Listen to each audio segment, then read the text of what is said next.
Nah, susahnya di Indonesia, alright, ini agak sedikit sensitif. Kenapa? Kenapa Bali aja? Karena Bali. Mudah-mudahan jangan disalahartikan kalau banyak orang Indonesia pergi traveling ke luar negeri itu sebelum pandemik ini.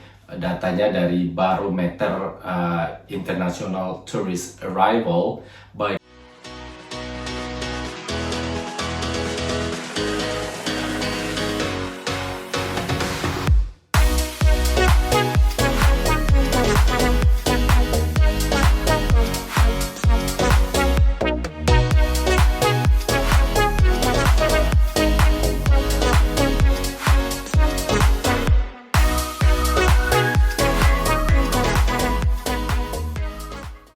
Assalamualaikum warahmatullahi wabarakatuh. Halo semuanya, kembali lagi bersama Satria Ponte. Gimana kabar kalian di pertengahan minggu ini? Itu ada kembang api di luar karena tanggal 5 itu adalah Bonfire Night. Itu hampir seluruh di UK itu ada kembang api di langit. Jadi langit di UK ini bakal terang. Itu ada sejarahnya.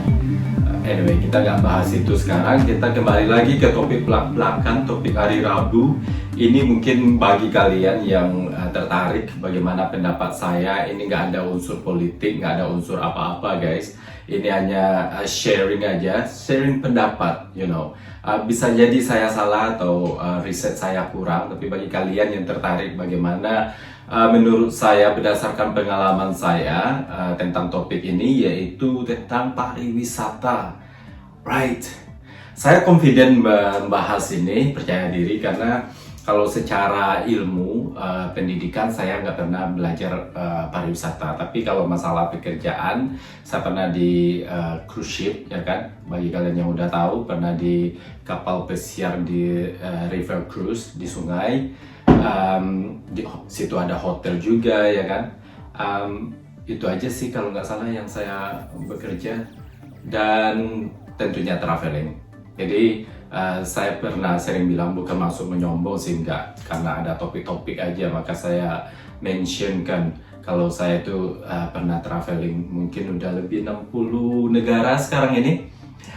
Dan banyak sekali yang udah tahu bahwa kalau saya itu traveling, saya lebih ke melihat daerah tersebut tidak hanya untuk berfoto atau ke tempat-tempat situs yang terkenal, tapi saya lebih ke suatu hal yang menarik lah menurut saya.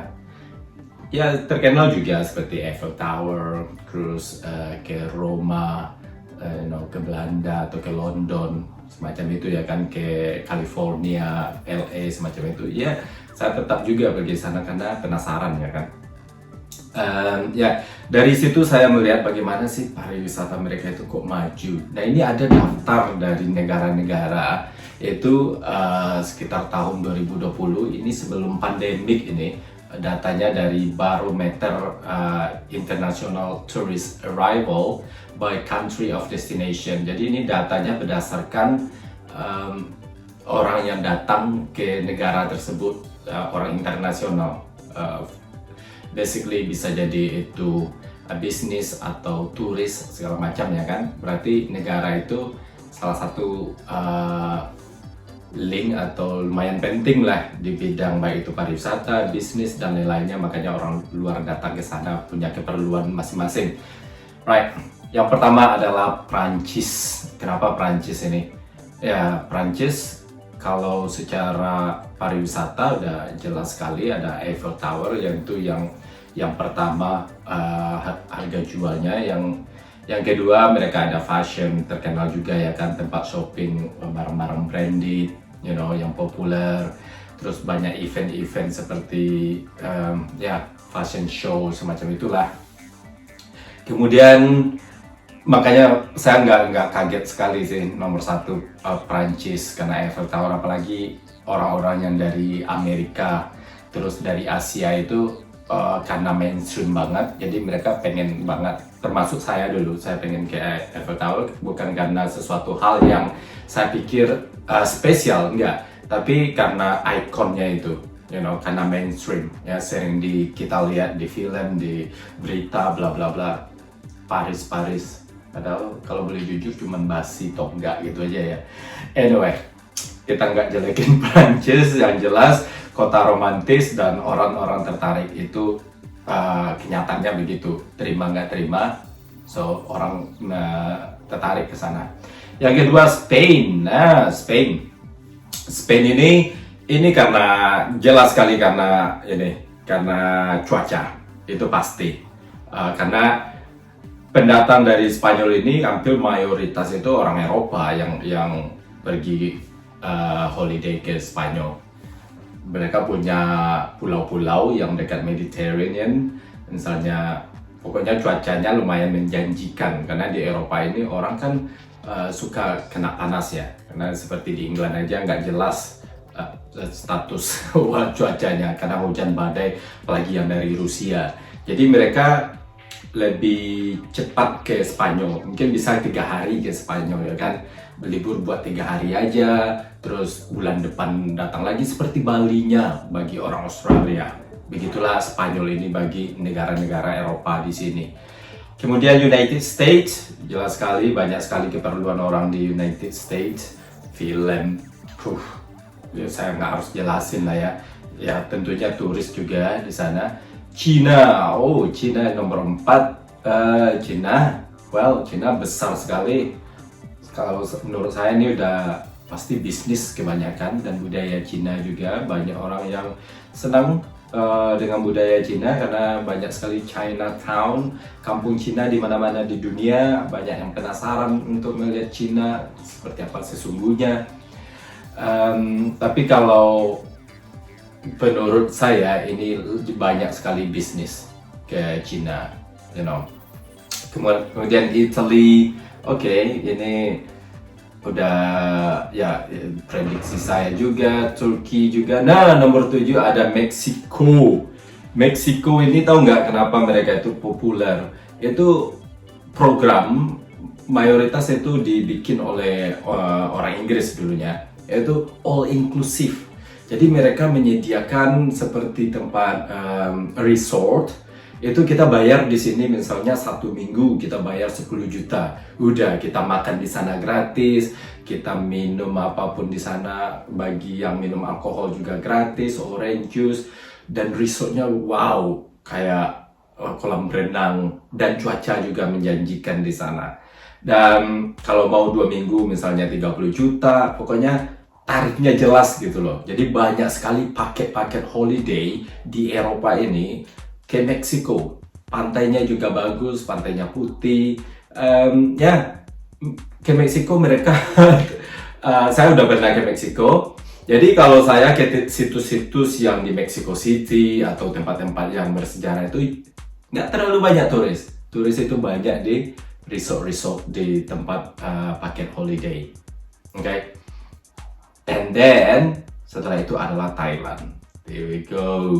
Thailand, negara pertama di Asia Selatan yang Asia Tenggara yang masuk 10 besar, nomor 8 loh Thailand ini.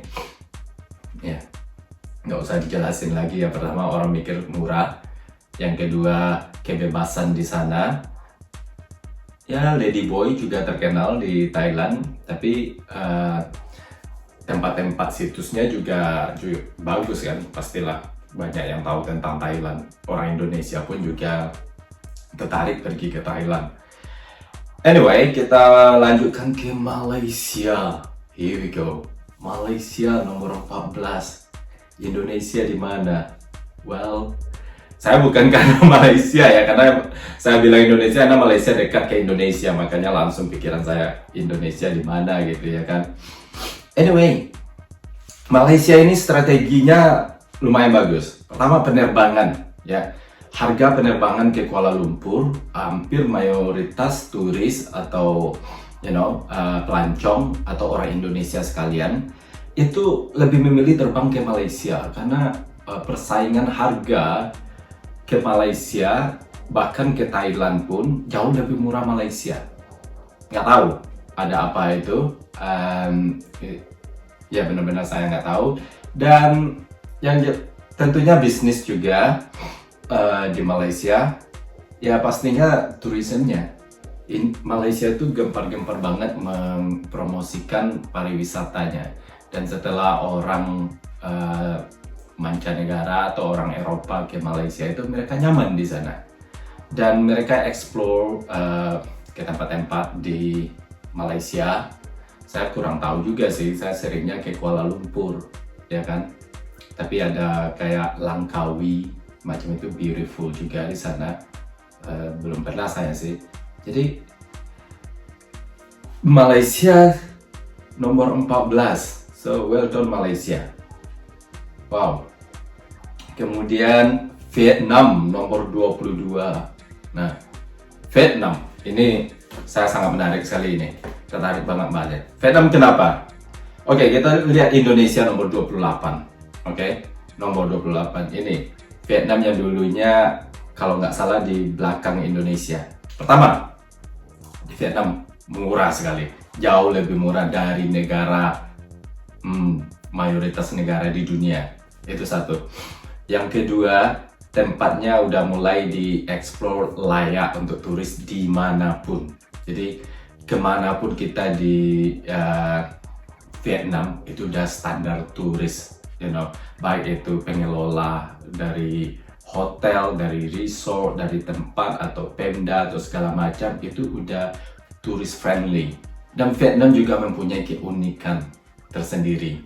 Seperti di Hanoi itu ya kayak amburadul dari Jakarta kalau menurut saya. Tapi turis lebih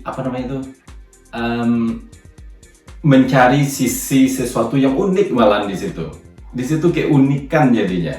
Dan Vietnam terkenal sekali itu untuk backpacker. Jadi banyak sekali mahasiswa atau orang-orang yang berhenti kerja atau yang break dari kerjanya setahun, atau mahasiswa yang berhenti, ada namanya gap year di sini di Eropa ini, kayak antara tahun kedua ke tahun ketiga itu mahasiswa di sini banyak yang memilih untuk berhenti kuliah.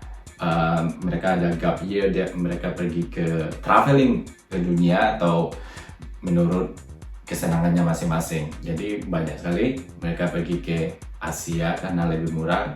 Saya bilang student ya kan, mahasiswa, jadi itu dengan budget.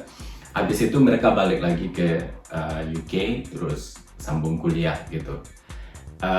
Atau mereka tamatkan dulu, lulus dulu kuliah, habis itu mereka traveling 1 atau 2 tahun gitu. Biasanya tujuannya itu adalah ke Vietnam, mendaratnya di sana, Kamboja, Laos, Thailand mungkin, terus turun-turun akhirnya mereka berakhir di Australia kalau turis-turis di Eropa biasanya.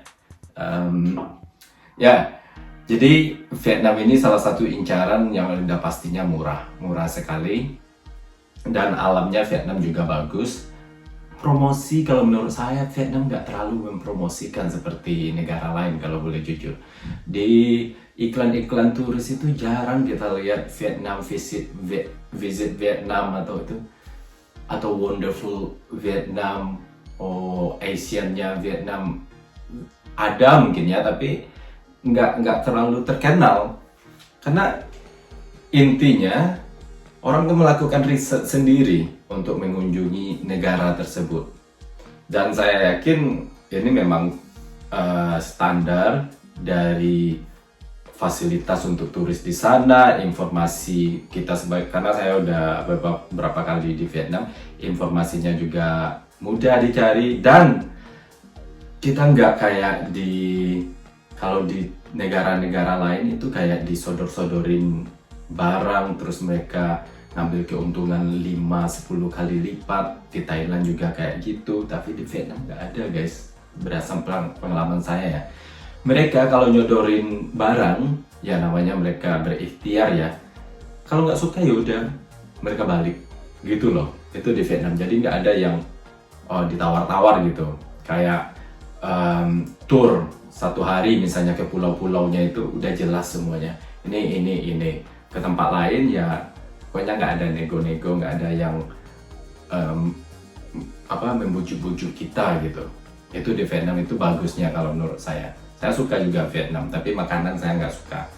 Nah mereka makan ular, kobra ada di menunya, Anyway, nah sekarang kita bahas negara kita Indonesia. Wow, saya nggak mau menggurui.